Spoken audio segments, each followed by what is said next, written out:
بسم الله الرحمن الرحيم والحمد لله رب العالمين اللهم صل وسلم وبارك على نبينا وحبيبنا محمد وعلى آله وصحبه أجمعين وبعد. Inshallah, right after the Khaterah, the brothers and sisters who fell during the last 670 days or so, or 470 days, since the beginning of this conflict or beginning of this attempt of genocide that the apartheid state began on the people of Gaza. And as the ceasefire enters into action basically now or within this period, we ask Allah subhanahu wa ta'ala to grant them some degree of relief, and may they find some degree of satisfaction in achieving a certain standard of bravery and courage as a people, as a population that will forever hold the bar for us at a certain point that we may find difficult to emulate in our lives.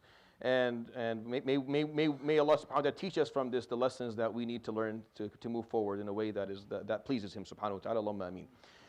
So we'll do this right after the Khaterah inshallah. يروي الإمام الطبراني في الكبير والإمام الطحاوي في شرح المشكل بسند صحيح عن أبي واقد الليثي رضي الله عنه قال. The hadith tonight collection Imam Tabarani with an authentic chain narration, narrated to us by Abu Waqid al-Laythi, where he tells us in this theme of dealing with fitna, with turbulence, or as it was pointed out to me, there's a different word, but now I forget what it is. But regardless, fitna, we've something I think most people understand at this point, is just the difficulties of life. Really, if you take the word fitna, it's the difficulties, the misfortunes, the shortcomings, the hardships. This is what fitna is. It's all that life is hitting you with. The stuff, it's the good and the bad, but mostly fitna is used for the difficult piece.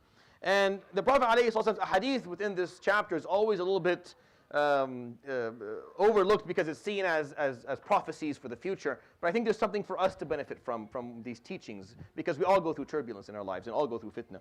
And Abu Waqid al-Laythi tells us, قال كنا جلوسا عند رسول الله صلى الله عليه وآله وسلم على بساط فقال إنها ستكون فتنة. We were sitting with the Prophet ﷺ on a carpet of some sort.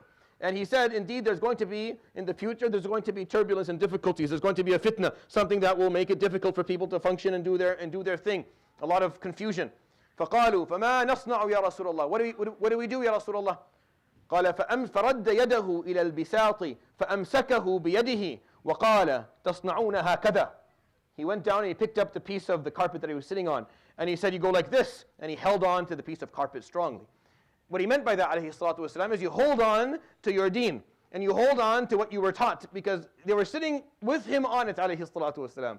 Now we all know, Aladdin had a carpet that he sat on. So the Arabs always had some degree of respect for the concept. The carpets there was a scarcity to having something like this. So they're all sitting on the carpet. It's really nice. It's comfortable. Unlike what we're used to. For us, this is uncomfortable because we're pampered as people. But if you're sitting all the time on turab and you're sitting on soil or dirt or sand, or you're sitting on rocks, sitting on carpet was pretty nice. So they're sitting with him alayhi salatu wasalam on the carpet. There's this feeling of oneness, of togetherness, of clarity. And they're asking, what do we do if it's difficult? So he says, you hold on to what you know, to what you have. قال ثم تابع صلى الله عليه وسلم يقول إنها تكون فتنة. And he kept on talking, saying about a fitna. والناس لا يسمعون. And people are talking, like they're talking about it. And فقال معاذ ألا تسمعون رسول الله. Mu'adh, will you not listen to the Prophet عليه الصلاة والسلام? يقول ستكون فتنة. He's talking about the fitna. فقالوا يا رسول الله ما تأمرنا. What do you command us to do? فقال تعودون إلى أمركم الأول. You go back to the origin of things. You go back to your original state. This, to me, is an extremely profound piece of advice that he offers here, alayhi salatu wasalam. Go back to the origins of it all. When it gets really hard, you have to be able to recline on some of your maxims. What is it that is absolutely agreed upon? Islam is a beautiful and large faith, and there's a lot in it for sure. It can become a little bit confusing after a while, or it can become a little bit complex. If you are getting confused, and if you're feeling that you're in a state of fitna, and a little bit of chaos and turbulence, just recline, go back to the basics. Go back to the basics. Go back to what it means to say La ilaha illallah. Go back and know who your Lord is, subhanahu wa ta'ala. Go back and just love Muhammad alayhi salatu wasalam and hold on to the Quran in your hands. And just hold on to the basic principles of honesty and justice and truthfulness and righteousness. And if you do that in life, then you'll be safe. Even if you miss out on some details and you fail to get it all right, you won't get it all right. It's impossible to do so. If you get confused, just go back and hold back to the basics. Just hold on. And that's what he was saying, alayhi salam. Just hold on to what you know just keep yourself stable with the winds of as life hits you with all these winds. And as you start to lose orientation, just hold down to that which you know is stable, which is rooted in the ground. And that's what we have to do. Today, as Muslims, we have to go back to the origins. We have to go back to the basics. We have to go back to the basics, just the basics of what Islam is and what Islam teaches. And if we do that, then a lot can change for us. If we stop fighting about details that don't matter, really, wallahi, that don't matter, that have no weight at all, that don't affect us as Muslims, really, and we can't afford even to talk about right now anyways, we just put those aside and we just return back and recline back onto those basics, and we hold on to them and we work together. Then there's nothing that's standing in the way of removing our fitnas except ourselves.